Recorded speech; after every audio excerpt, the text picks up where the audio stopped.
All right, well, welcome everyone. We are looking at Plato today for our first lecture on lit theory, at least insofar as it's the first that we'll look at a specific figure. And he's not only the first figure, he's arguably the most important figure, certainly one of them, not just for philosophy, which everybody knows about, but for literary theory. He's a hugely significant figure, and in part because he's so controversial. And the controversy is chiefly surrounding the dialogue that I've asked you to look at, Plato's Republic, but that's not the end of the places of controversy. In his dialogue, the Phaedrus, which Jacques Derrida, the deconstructionist lit theorist, speaks about, he talks about the problem of writing and how it fails to capture the spirit of the original authors. So writing, you're losing something in the process of writing. Derrida makes much of this dialogue. He makes a similar sort of argument in one of his letters, the 7th letter. He talks about his reservations about writing and the way in which writing, although it's there as an aid to memory, he observes, or at least Socrates observes, because Socrates is always speaking on Plato's behalf. We have no idea what Plato actually thinks, aside from the mouthpiece Socrates. He believes that writing will allow people not to remember things, which is seems to have some support.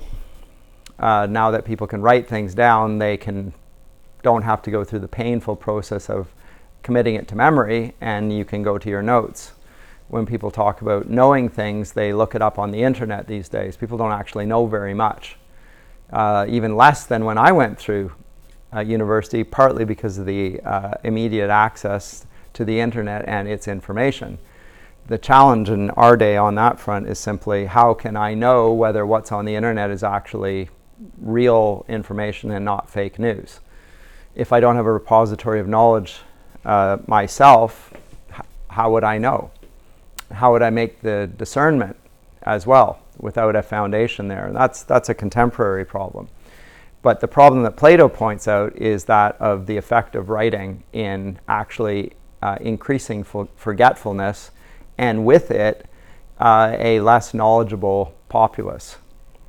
But that's not what we're going to talk about today primarily. By the way, he wrote no systematic literary treatise, unlike his pupil Aristotle, who wrote Poetics and also a book on rhetoric. But his particularly his Republic is probably the most famous instance of an attack on literature by the philosophers. And the Republic it's really a book about justice. That's where it starts. It starts with a discussion of justice by Thrasymachus. He's the first of the interlocutors for Socrates, but then he moves over to Glaucon and I can't remember the other fellow's name. But the two fellows that are named are Plato's brothers. At least those are their names.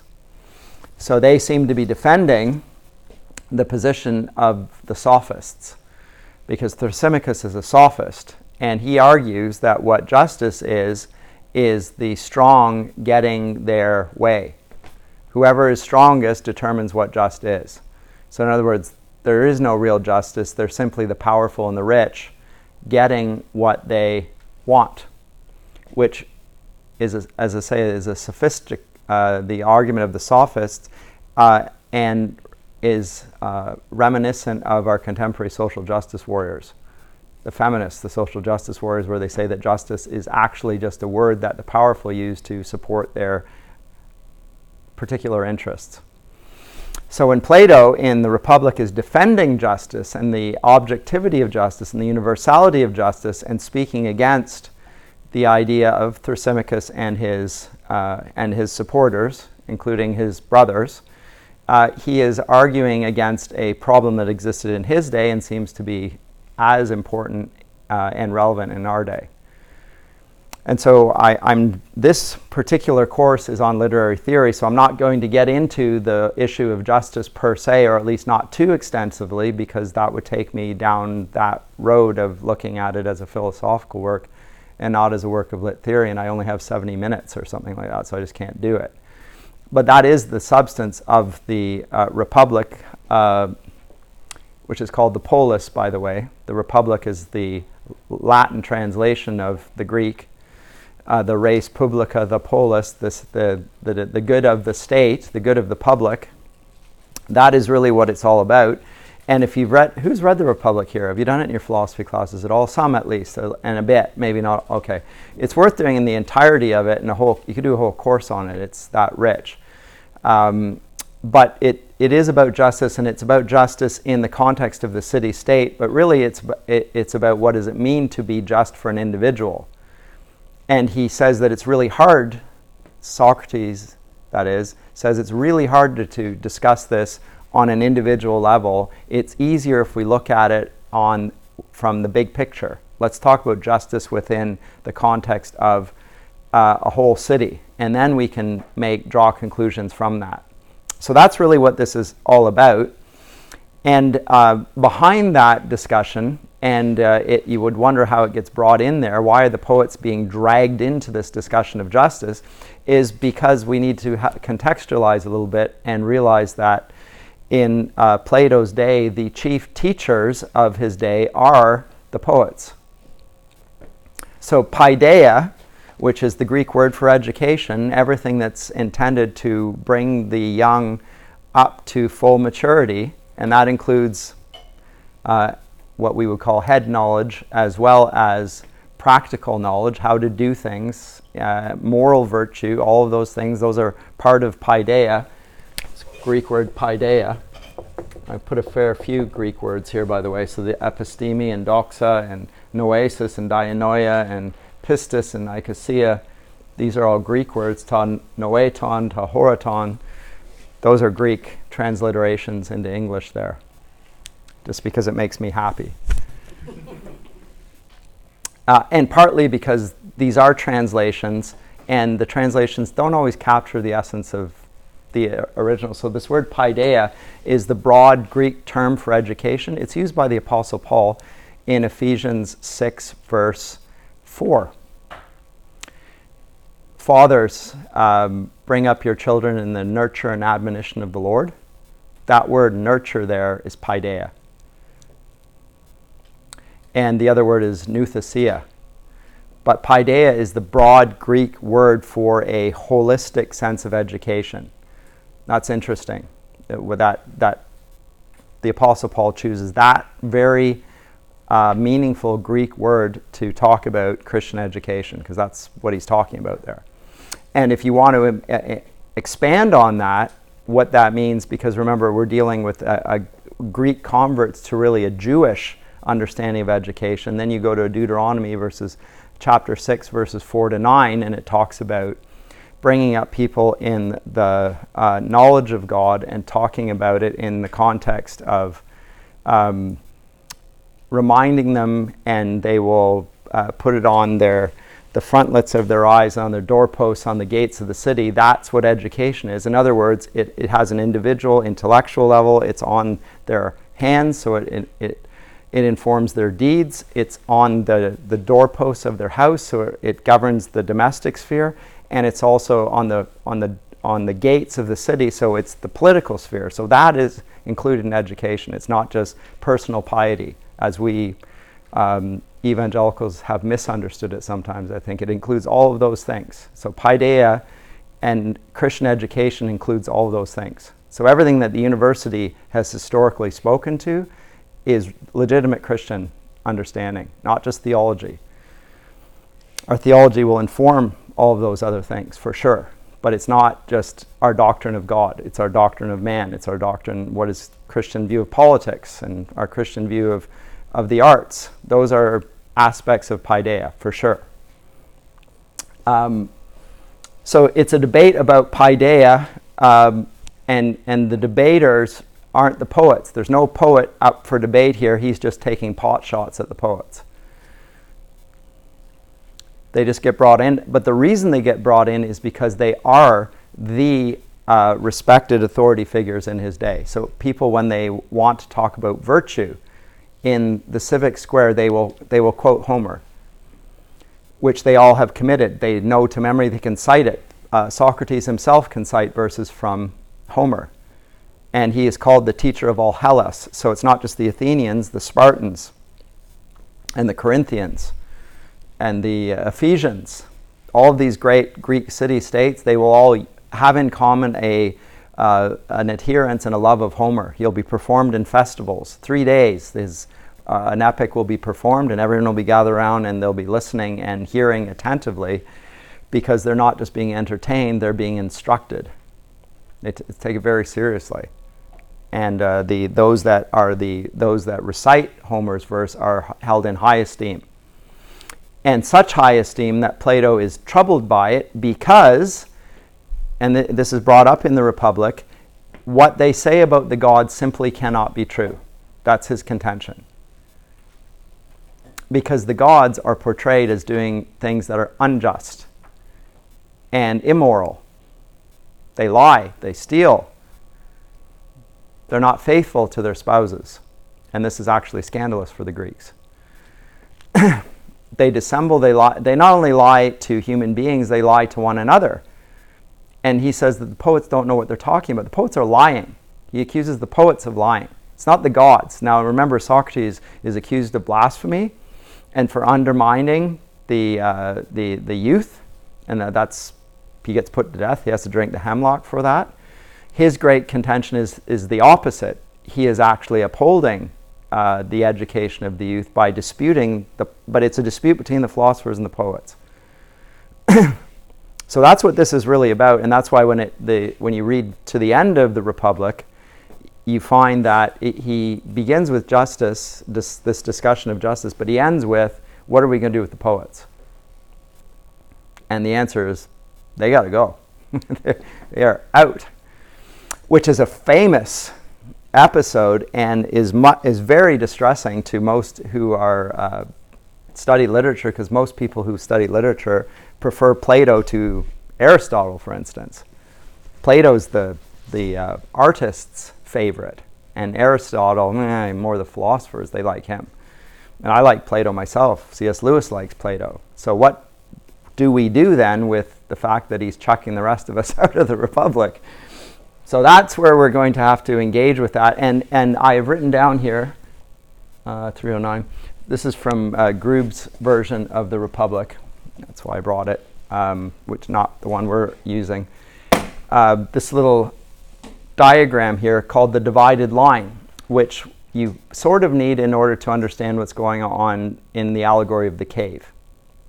So this is his theory of, it's his ontology, but it's also his epistemology. How do we know these things?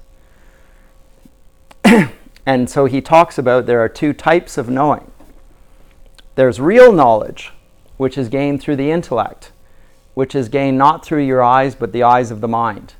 It's what we would call abstract learning. It's learning that is not subject to earthly conditions, which always change, as we know. Like the world is changing all around us. We can't trust mere appearances. There's something beneath that which perdures and upholds, and we have to point to. And one of those things that Plato is, or at least Socrates is arguing for, is justice. There is such a thing as justice, and it's not just what the powerful use as an excuse to get their way. Although he's not disputing the powerful do that, but he's saying that justice is not that. That's a perversion of justice. When the rich and the powerful pay lawyers to beat down their opponents, that's a perversion of justice, but that's not the definition of justice. And he will do the exact same thing in relation to truth and beauty and goodness. He will speak about these things as real things.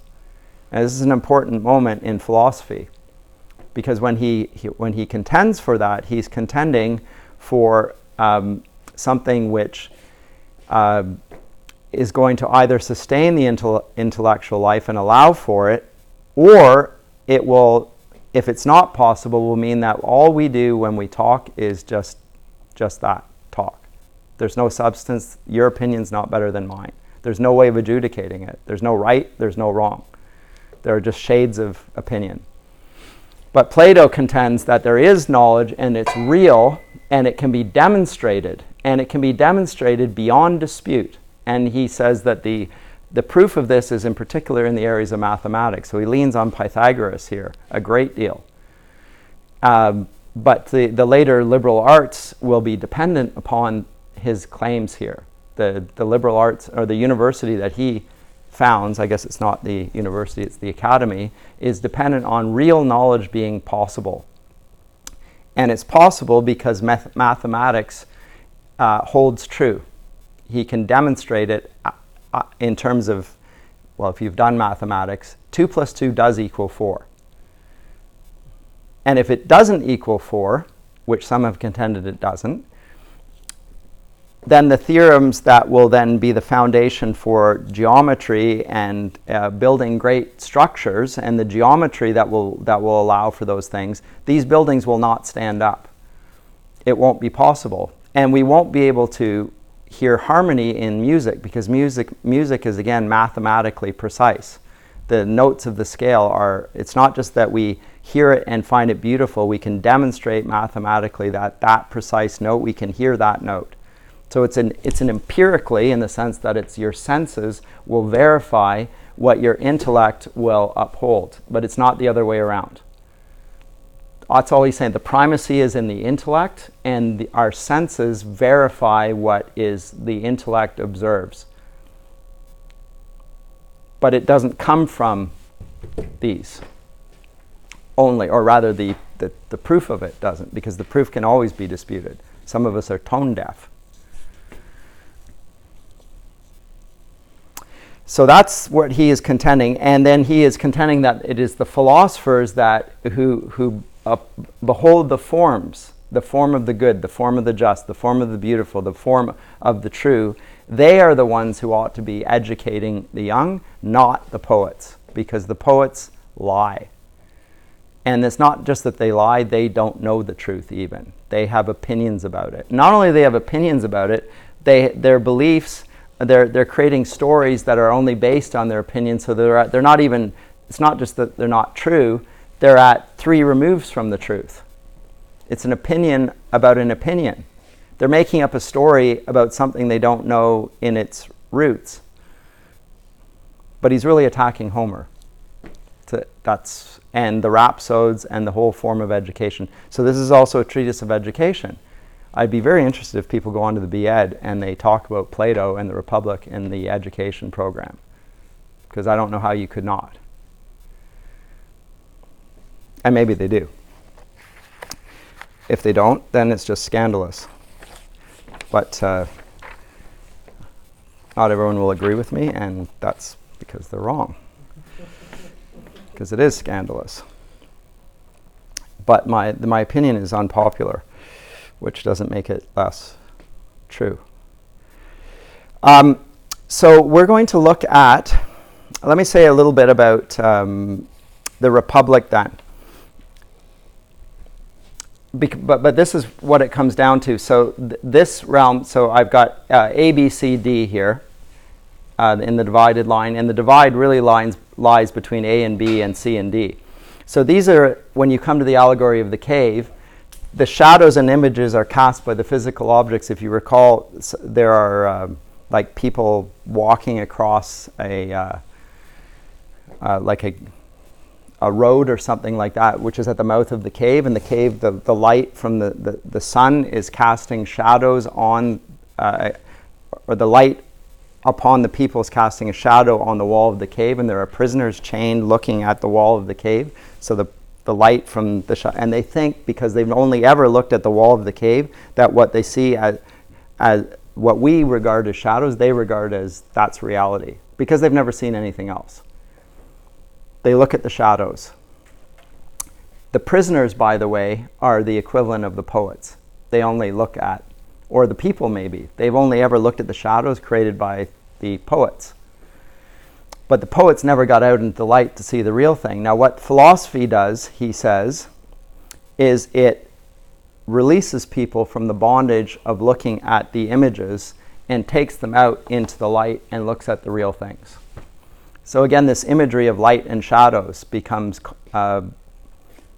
very, I would say, potent, and is used by later writers as well. And it's used in the Gospels as well, not necessarily leaning on Plato, but possibly. I think it's a common image. But the light versus the shadow, the truth versus the false. Yes? Is there an issue if you agree with what he said, if you like that idea, like how the idea of the knowledge and the abstract is way more important than looking at drawing a triangle instead of thinking of the triangle in my head of the perfect triangle?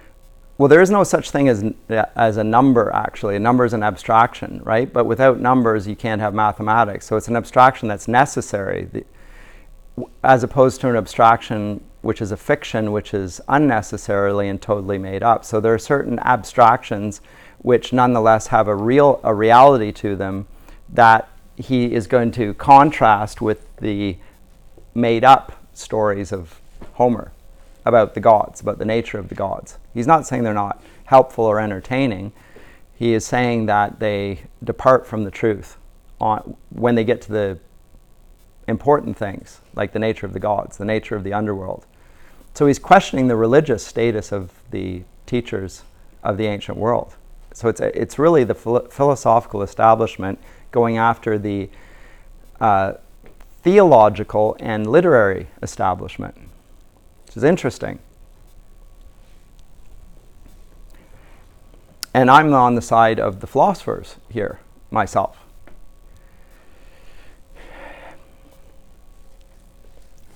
And the movement that Plato connects to, the first Euhemerus.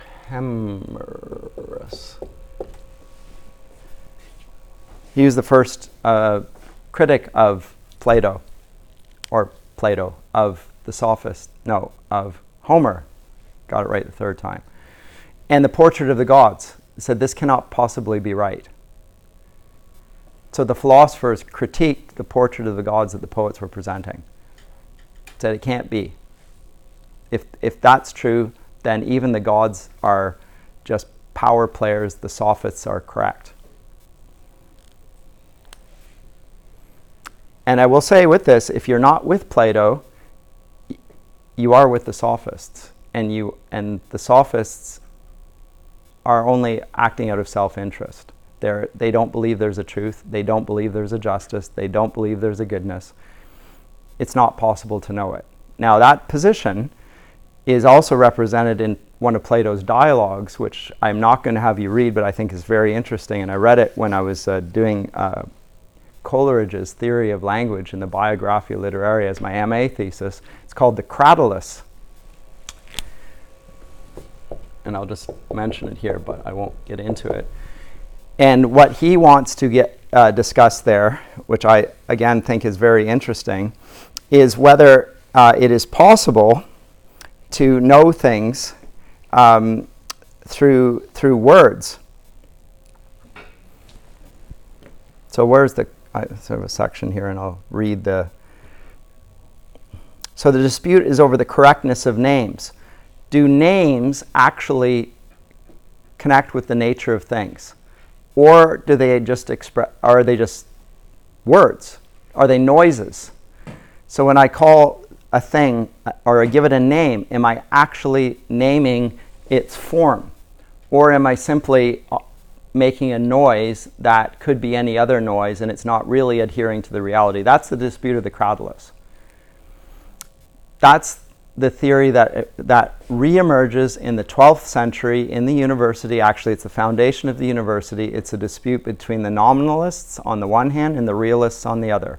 The nominalists think that names are not really laying hold of reality. The realists say that they are. That's the beginning of the university, the modern university. The medieval Christian institution of the university is a debate between those two schools. So words And language and what you think language does is essential to not only your life, but Western civilization, I would say. This is not a new battle. And in our day, it's being won by the Sophists because there aren't sufficient numbers, or there's a lack of willingness to hear that there is such a thing as truth, and it is accessible, and it holds true whether I like it or not.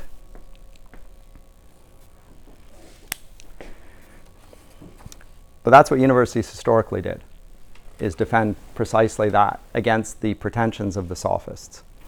Anyway, so that little book, The Cradulus, I think you'll find it quite interesting if you have the time to look into that. I certainly found it engaging. By the way, Plato on that front, or Socrates in the dialogue, says that it's impossible to determine who's correct in the Cradulus. We can't determine which one of them is right on that, which is probably why it continues. You can't decide it. Yes? So then, would that be the case why Scripture is so important? Yes. Because it's the deciding. Yes. That's so great. Thank you. Is that why Scripture is so important? Yes, it is.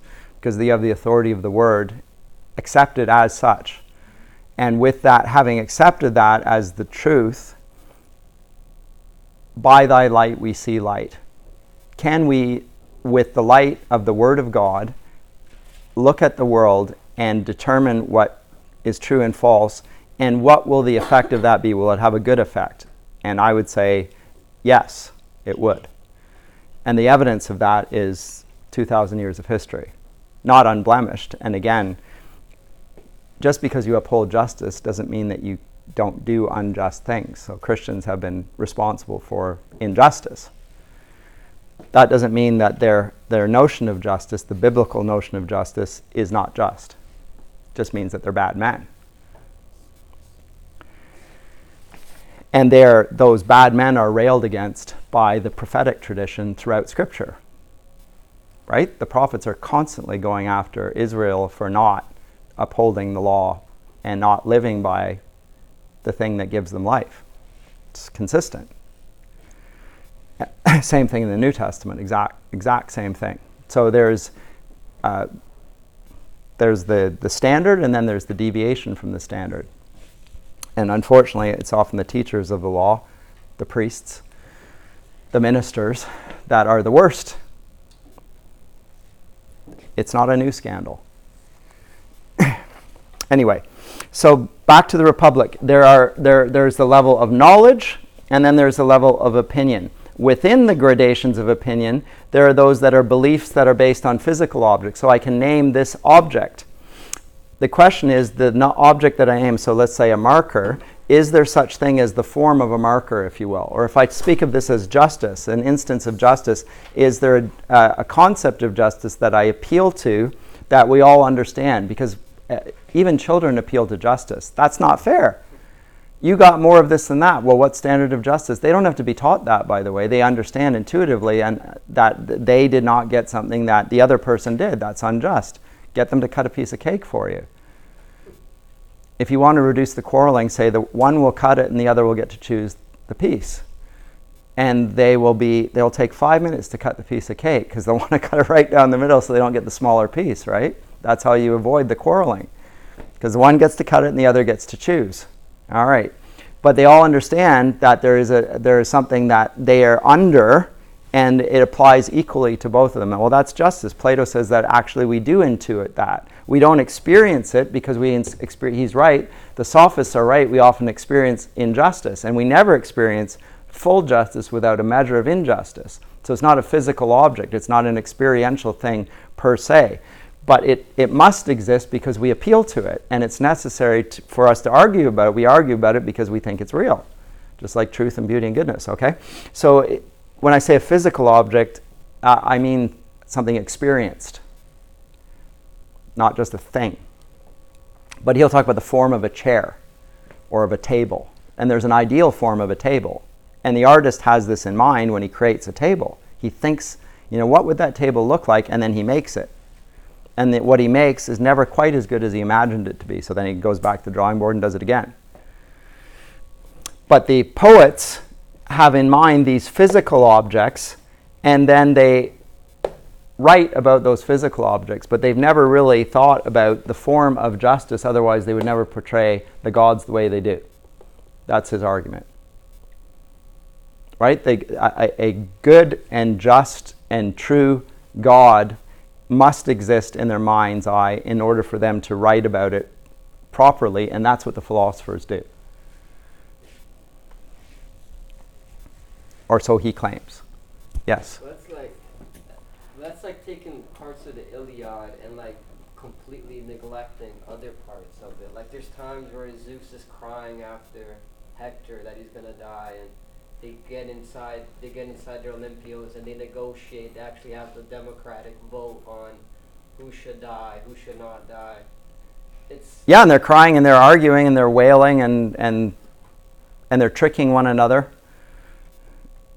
I mean, I'm just teaching the Odyssey to first-year students, and it begins with the Council of the Gods, and it begins with Zeus observing that the scandal of Agamemnon being murdered by one of the suitors, and he and his wife conspiring to murder him, and it looks terrible because how about Odysseus? Because Odysseus also has not just one suitor but 100 against him, and he isn't even home. He's been away for 20 years. This is a terrible thing, and we can do something about it. Why?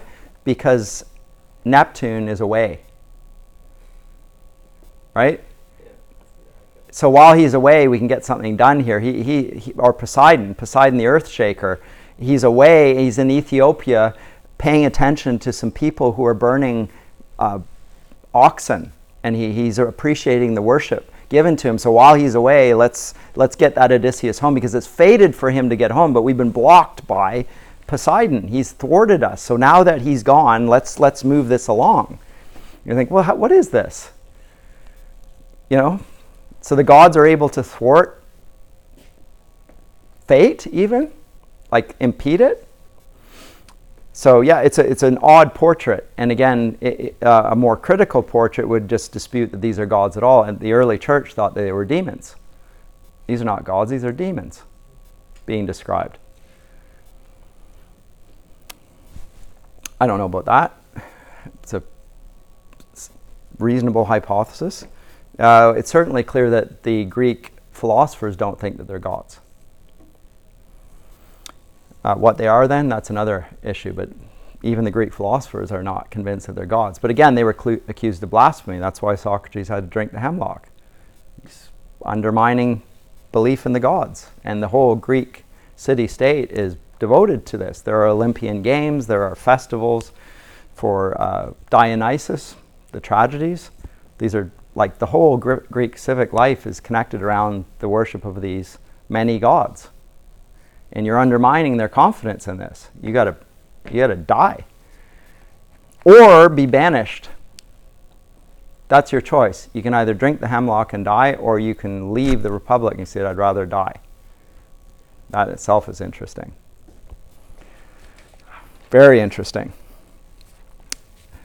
That will take me too far off topic here. But he was accused of corrupting the youth by profaning the gods.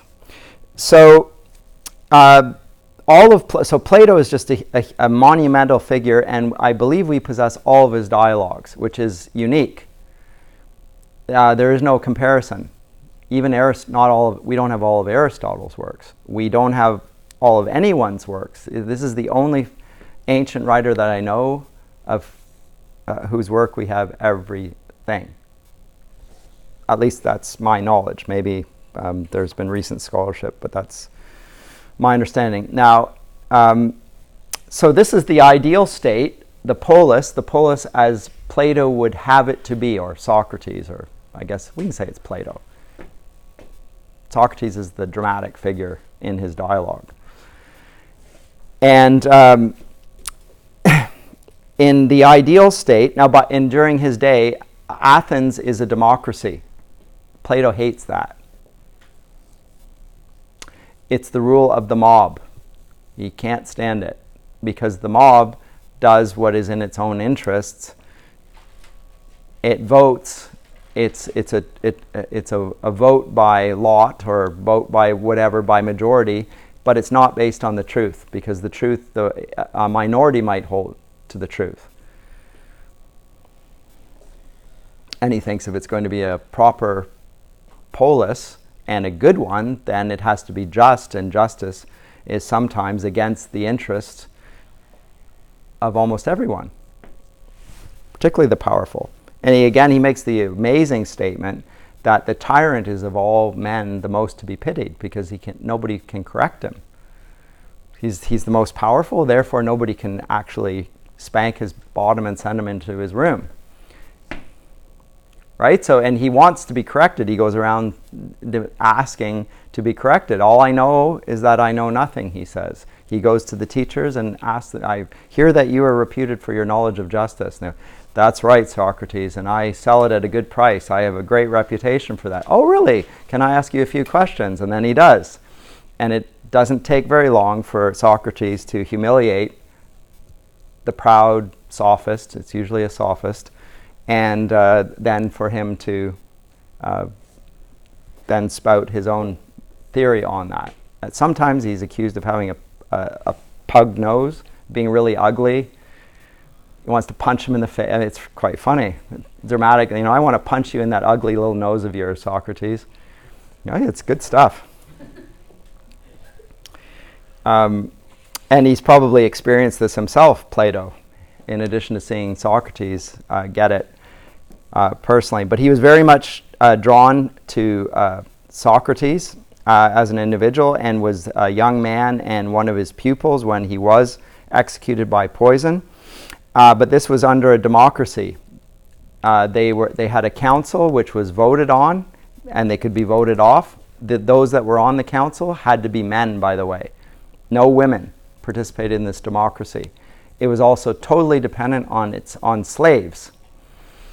Slaves who were in general captured from other polises or other countries. It was not a race-based slavery, which when we think of slavery, we think of the African-American experience or the African experience from the 16th century, 17th century, 18th century. It was simply based on the conquered peoples and the conquering peoples. If you conquered people, you made the people you conquered into your slaves. That's just the way it went. Now, they themselves could be treated in different ways. Some of them, if they were useful, like they were educated, those would become the teachers of your kids. But it would be a slave. They would be doing work that you didn't want to do, and they freed the people in the society, as in these men, to do politics. So what would politics look like? It would be a bunch of men sitting around a coffee shop talking politics all day, and then deciding what they were going to do about it.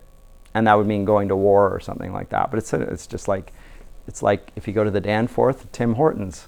Got Greek men sitting there drinking their coffee, and they're talking about the ills of the world, and then they're going to go out and solve the problems. I was there today. That's Were you? And did you see it? Do you see it? I was blue at Danforth near the McDonald's. Was it accurate? Yeah, it was. Yeah, absolutely. There you go. Opa! Yeah. Well, now that's a little different, but they're sitting there and they're talking about it, and they had serious conversations. They're arguing and they're making a case. It's part of that.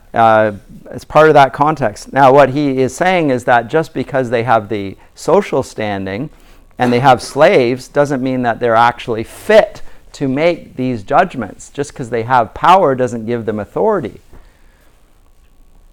The authority ought to come from knowledge. So it's the philosophers that ought to rule, and not those who are entitled because of their wealth. And so he opposes that. He's an aristocrat, is Plato. He opposes democracy. And that's in Athens, where they have democracy, where they're famous for democracy. So that's interesting as well. So in Plato's version of the ideal state, there is a hierarchy in which the best rule. Not just the few, that's an oligarchy, but an aristocracy. The aristos means the best, by the way. Oligarchy is the rule of the few. Aristocracy is the rule of the best. And in for Plato, the aristocrats are the philosophers. It's not a title per se. It's a love of the truth and of justice and a certain type of mind that will lend one to that ability to lead on the basis of something other than naked self-interest. But by the way, this is why you cannot also, if you are somebody who works for a living in Plato's Republic or in the Greek Republic, you are not allowed to participate in political life. Because you're committed to, if you're a tradesman, however wealthy you can be, and you can be fabulously wealthy, if you spend your time acquiring goods, you cannot participate in the political life because you are moved by your belly and not by your mind. Very interesting. And in European political life, that was the case until the French Revolution. You could not participate in politics unless you were an aristocrat because you were motivated then by self-interest and by something that was beneath the public good. You were doing it out of selfish interest. Now and so politicians were never paid because to accept pay was to effectively to be a prostitute. You're doing it for the money. Our view of politicians and them doing it and chasing the money, in the 18th century they would agree. I'm not saying anything about contemporary politicians, but it is that there's a hard, bright line there that they talk about when it comes to political life. If you're not doing it for the good and the public good and without any aspersions of self-interest, then you don't belong there. So you have to be exempt from financial concerns. So you have to be wealthy. And you have to be willing to go and fight yourself, by the way. So anybody who's a member of that political class is ready at any time to take up his sword and go to battle, up until the age of 60. They're all ready. So let's do what's the right thing, and now we're going to go do it. They don't have a standing army. They themselves are the army. They have to be ready to fight. So they better be ready to do something for the sake of the public good. It's very interesting. Very different world than the one in which we live. Anyway, so he says that there ought to be and in the ideal city-state, there ought to be an oligarchy of philosophers where justice prevails. Now, if justice is going to be prevail, then those people have to know what justice is. They are the ruling class. He calls them the guardians. They are the keepers of justice, and they're sort of an educated police force. Some regard Plato's views here as promoting a police state. The accusation has been made. It's hard not to agree. And would you really want the philosophers running everything? Who's going to guard the guardians? That's the ancient world's response to this. Quis custodes custodiae. Who is going to guard the guardians? Because the problem that the Greeks don't acknowledge, or at least Plato doesn't acknowledge, is the problem isn't only an intellectual problem, it's a problem of sin. And you can be a philosopher and still have your vision and self-interest intrude upon the good. Anyway, but these will, remember I said that there's the political, social level on which he casts this, but really he's talking about the right relation of the mind and the body and in an individual. So the intellectual class represents the reason, which should govern over the physical body and its appetites. So it ought to rule over it. So you ought not to be governed by your passions. You ought to be governed by what is true and good and just and beautiful. An individual ought to. And we can see this in the state. And in the state, that's how it will work out. So those who are only interested in consuming, they will be ruled over and they will have no say in the rule of the republic. They will be the beneficiaries of it. They will be kept in their place, but they'll be kept in their place apparently without repression. I don't know how that works. But I guess if the rulers always did what was just and right and good, then the benefits would flow downwards. But note that this is an ideal republic, and it has never come about anywhere. Because the theory is good. The problem is sin and people. They don't do this, however good they are.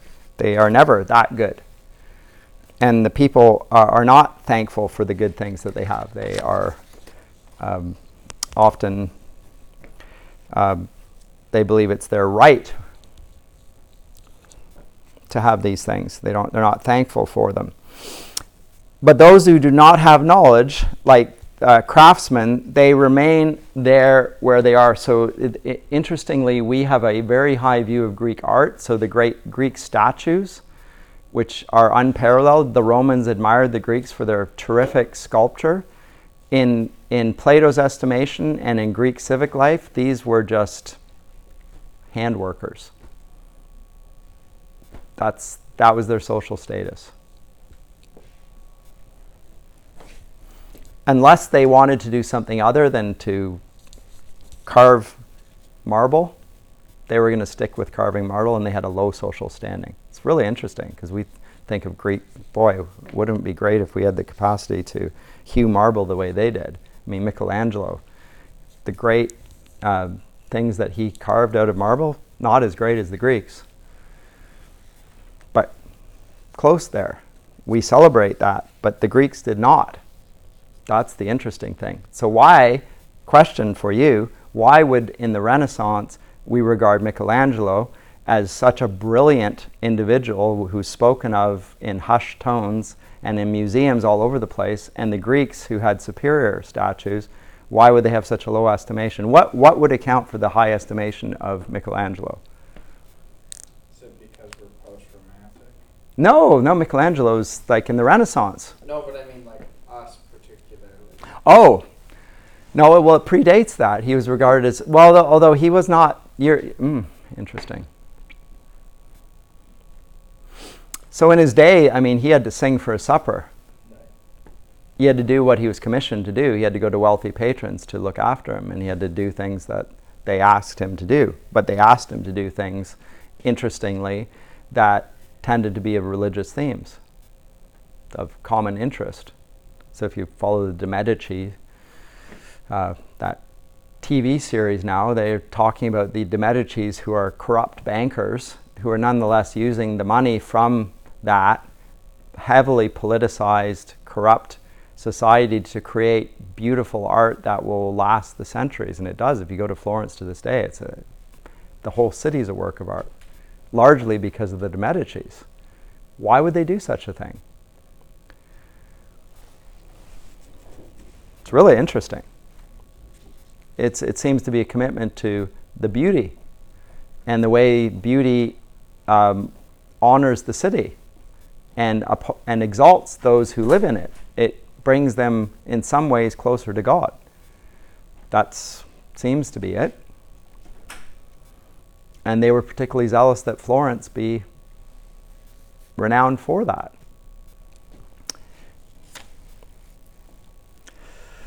Did you have a comment? I was just going to say I probably like Michelangelo better because from what I've seen of Greek statues, yes, they are pretty beautiful, but a lot of his pieces have a lot more detail in them. Yeah, they've been worn off. That's the problem in part, yeah. Yeah.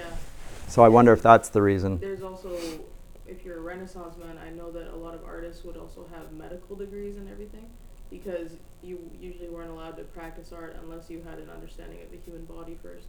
So there's more, I guess, standing in society to some extent at the same time, shifting from like Romans to like. Yeah, the Greeks. So the Greeks are the great artists. The Romans were copiers of the Greeks, but those that made the statues had very low social standing. That we don't speak about. Like, does anyone know who made the Greek statues? They have names. We know their names, but nobody here knows their names. I don't even know. I've forgotten the names. That's how little esteem they had in their day and still have. I don't like them with the color though. No, I don't really like it either, but they did that. And they did it in the Renaissance as well. They colored their statues. They also colored their churches. It's the Victorians that whitewashed the insides of churches. Churches used to have colors inside on the walls. It's a sort of a Puritanism of sorts. Anyway, I mean, I agree with you. I love Michelangelo. But in terms of he's copying his David, he's copying the Greek art and the study of form, which the Greeks perfected. And when they do that, they have a certain understanding of what the ideal human body will look like. They have that in their mind's eye. There was nobody that looked like David, I don't think. Like, have you ever met somebody that looks like David? Like, no. You wish, eh? He has a particular, a body like that doesn't exist. A certain breadth of shoulder, narrowness of waist, that's not possible. But then he has these monster hands. Why is that? Is it because he didn't know how to do hands? Is it because he's suggesting he's a youth and he's still growing? I don't know. But I mean, he doesn't look much like a boy, right? Anyway. Gosh, how do we get off topic like that? But the state here functions like a macrocosm of the microcosm. It's the individual writ large. That's why he does it. So justice is not just something that exists on the state level, although it's easier for us to talk about that because we have a justice system. We appeal to justice in a social way, but we can also see it individually, and that's what he's most concerned with. How can I be just? What is justice and how can I be just? These are deep questions.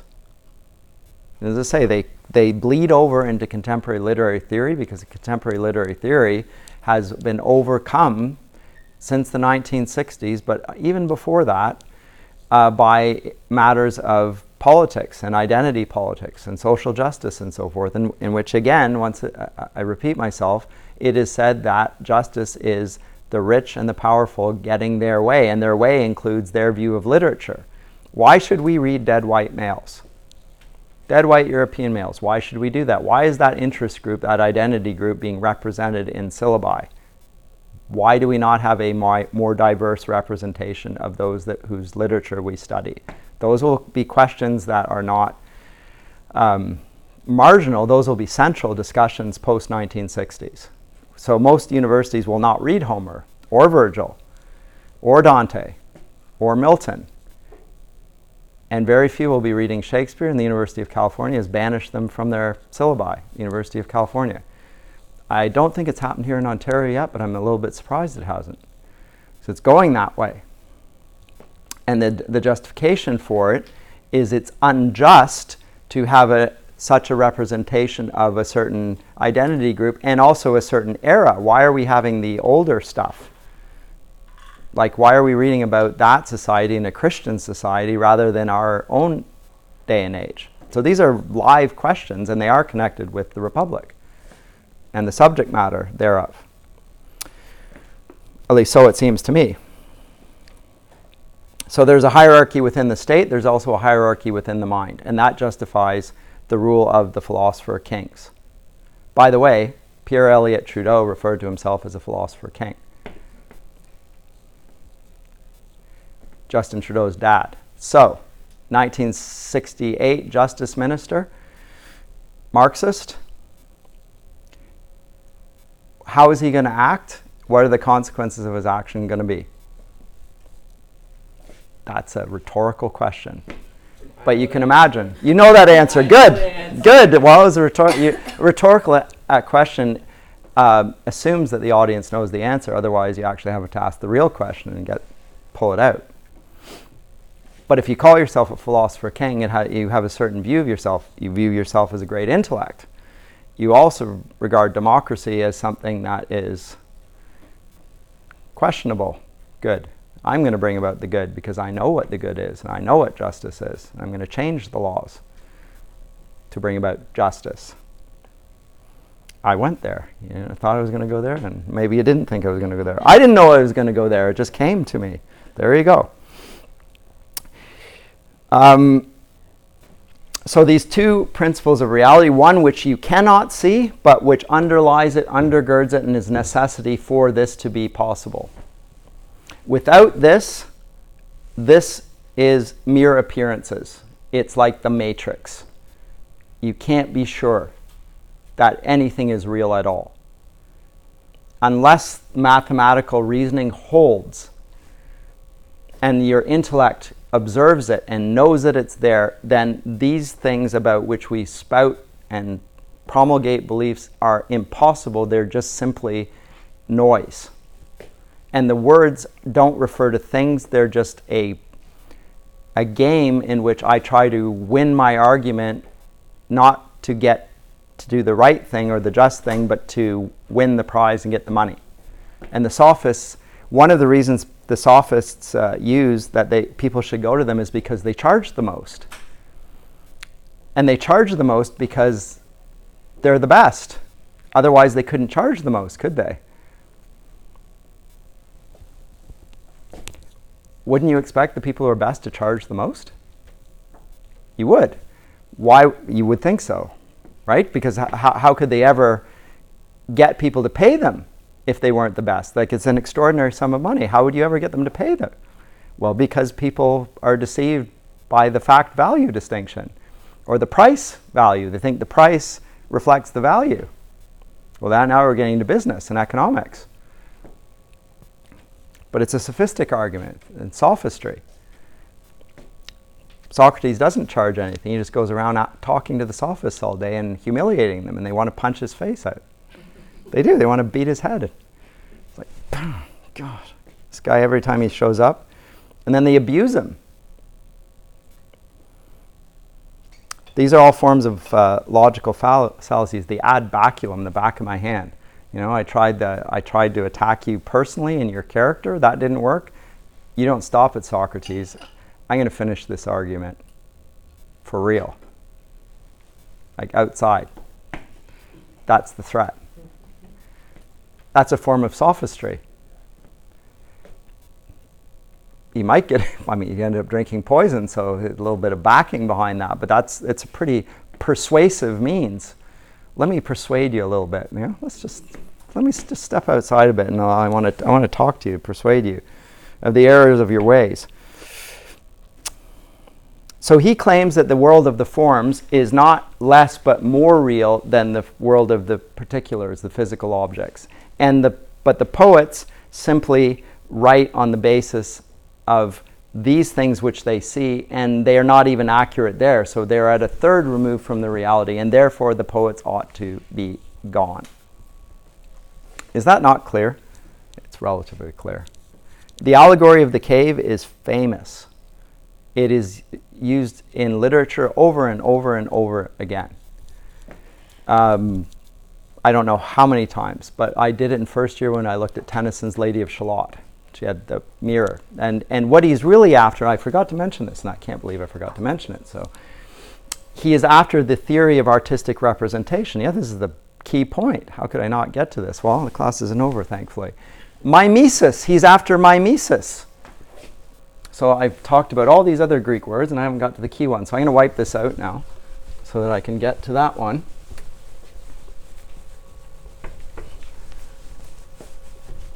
But you'll see how it relates to this. Mimesis,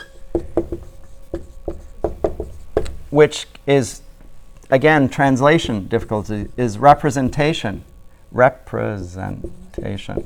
Or imitation.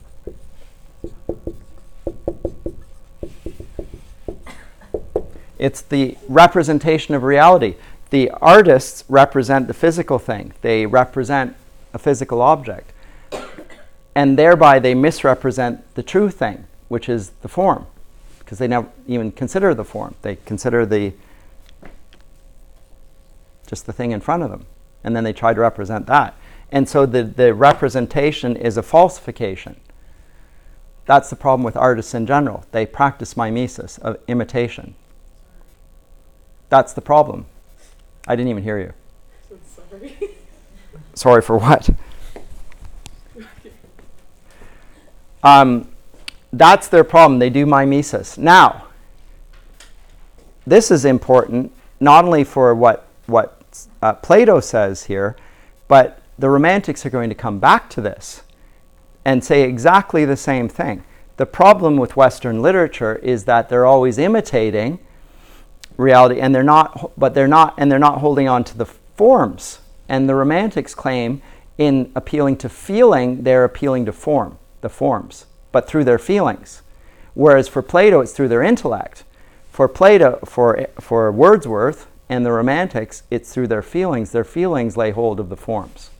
And their imagination, which is a sort of a variety of feeling.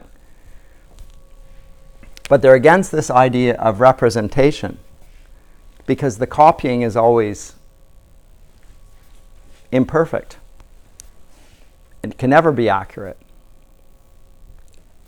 So Plato, or rather Wordsworth, and we'll come to this at the end of the semester, he explicitly says that he doesn't want to create a theory of art that's a philosophical defense, because then he would be arguing people or reasoning with people to approve what he is saying. He doesn't want to reason with them. He wants them to feel what he feels.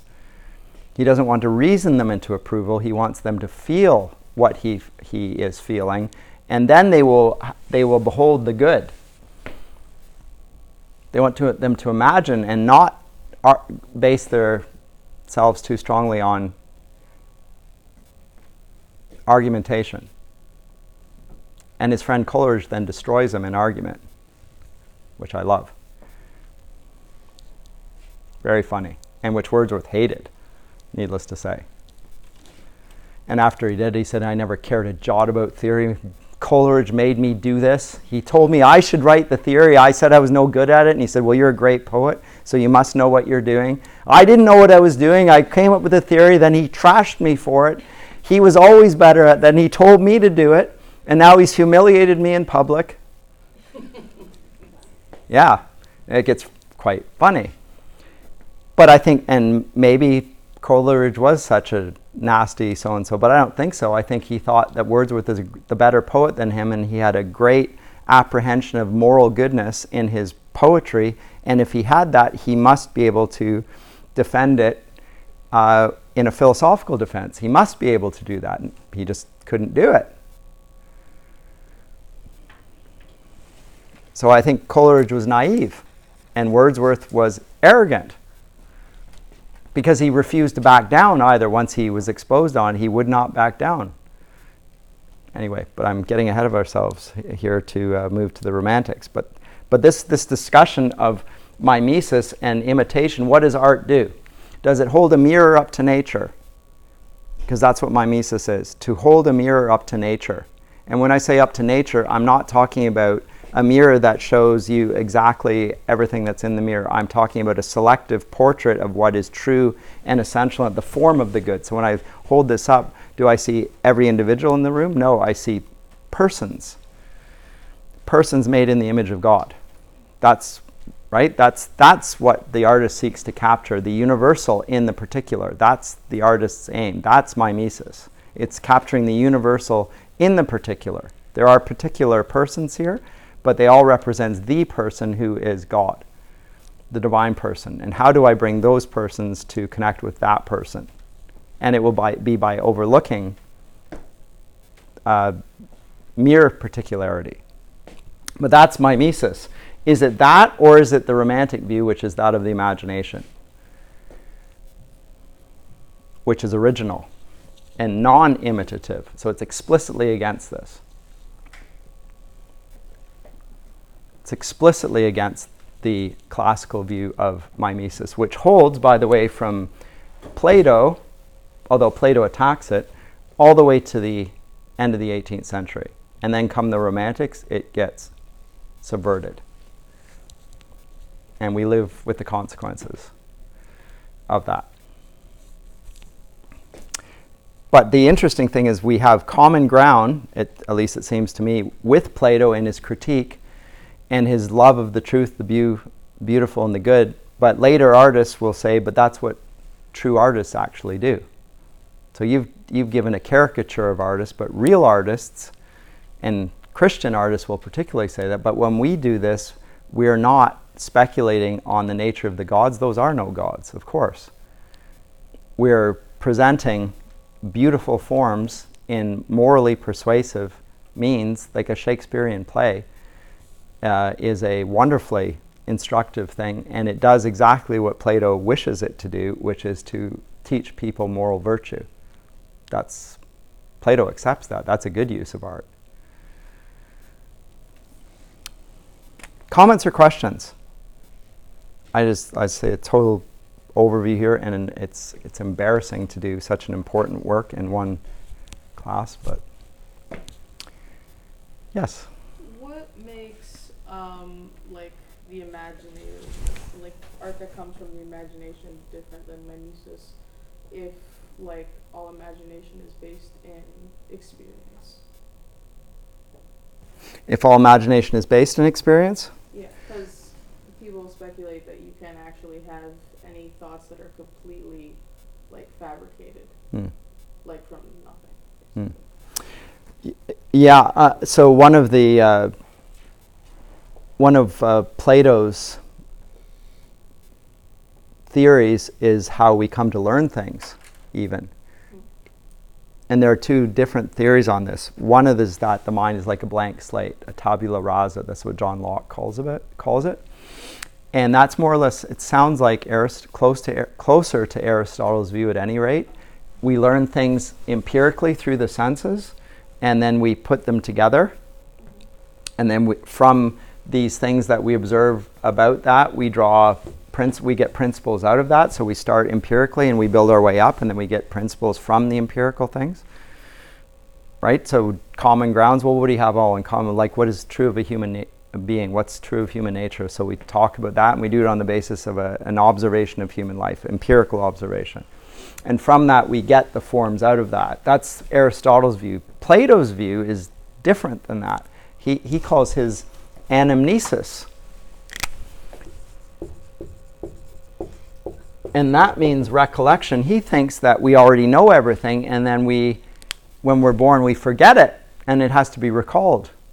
It's knowledge that is pre-existent, or at least within the person, and what the teacher does is simply draw it out of people, but it's already there, and it comes out through dialogue. So in some great books programs, so like at Biola, at the Torrey Honors Institute, they don't have lectures like I'm doing here.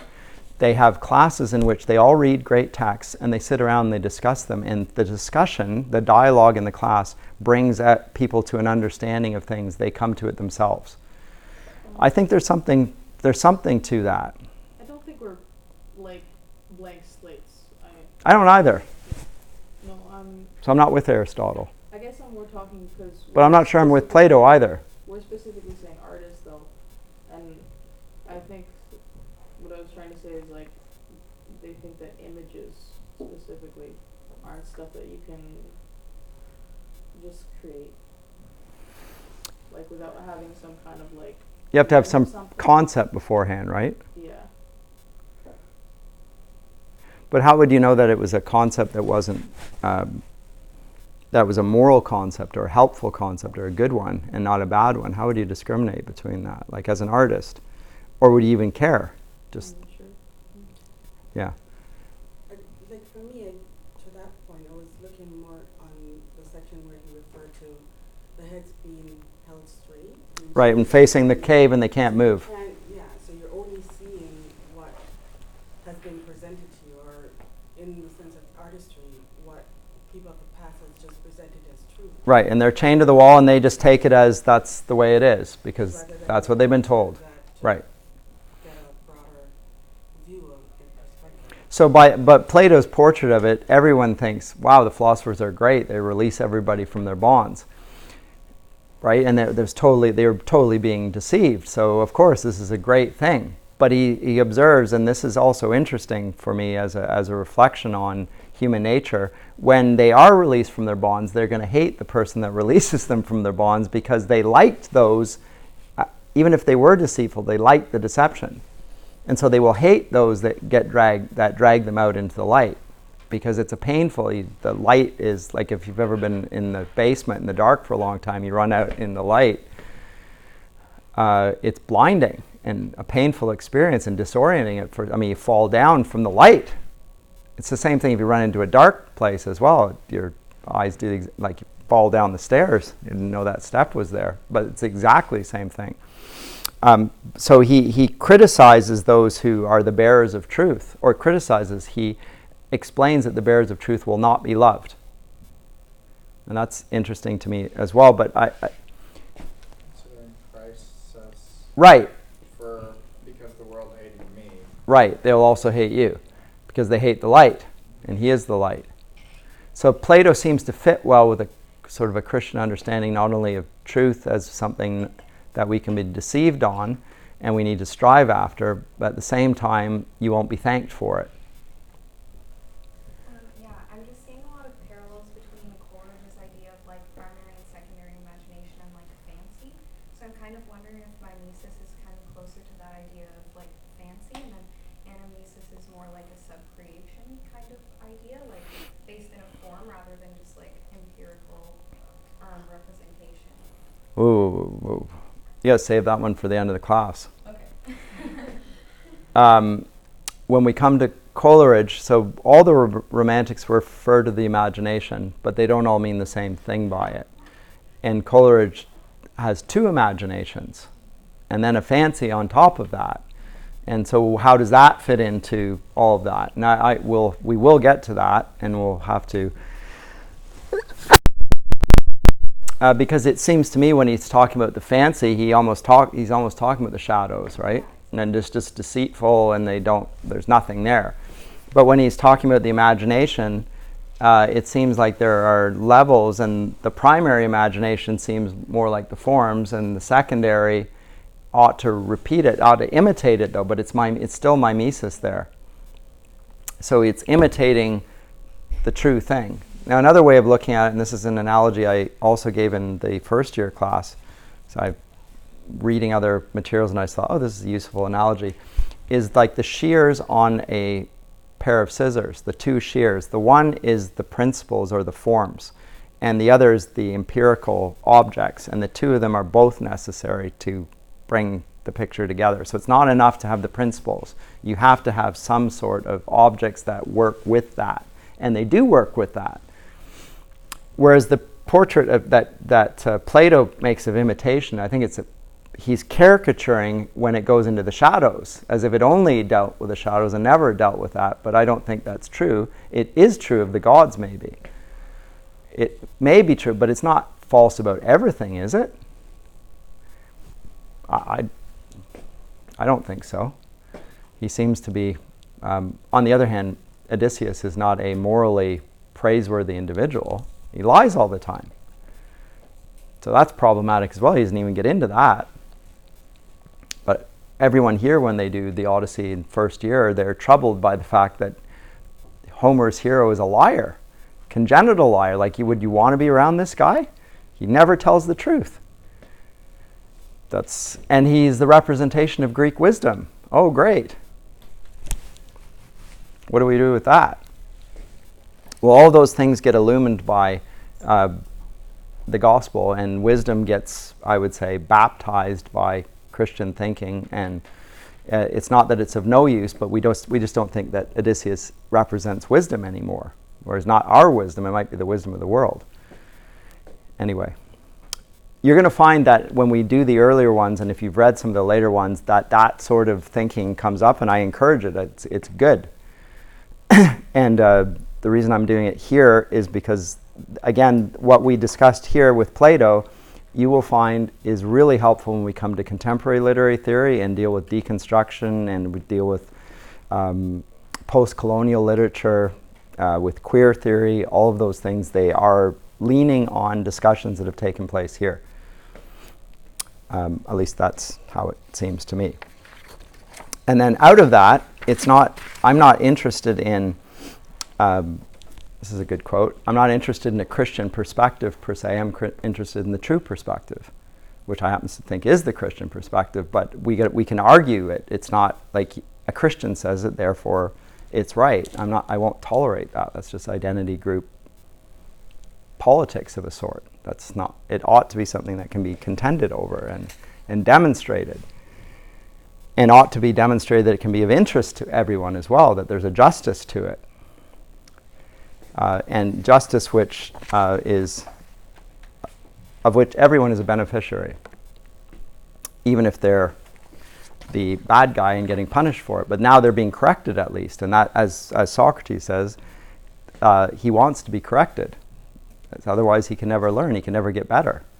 It's the posture of humility. Anyway, other comments, questions? And otherwise, we're out of time for today. And we are moving on next class to Aristotle. Yes, Joseph. The end of book 10. Yes. I love that when he talks about the vision of Yes.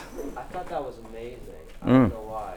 Well, like I kind of do know. I like how there was a heaven and a hell. I like how he thought that the people who aren't unjust and commit evil things, they will get retribution when they die and get sent off to hell. Yes. So he is disputing the portrait of divine reward and punishment that we see in Homer. So he's almost theologizing there. And that's interesting. The other thing, other comment, since you just said that, I've noticed in Plato's dialogues, although he's the great philosopher and he attacks the poets, his writing is fantastic. He has terrific images. He has a terrific turn of phrase, and his dialogues are a form of literature.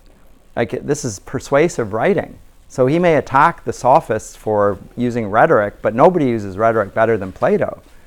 And yeah, the man who taught me Greek, Wolfgang Brinkmann, he argued that Plato was the foremost sophist, which I don't agree with, but I think he meant by that he was the best rhetorician of them all, and I think that's correct.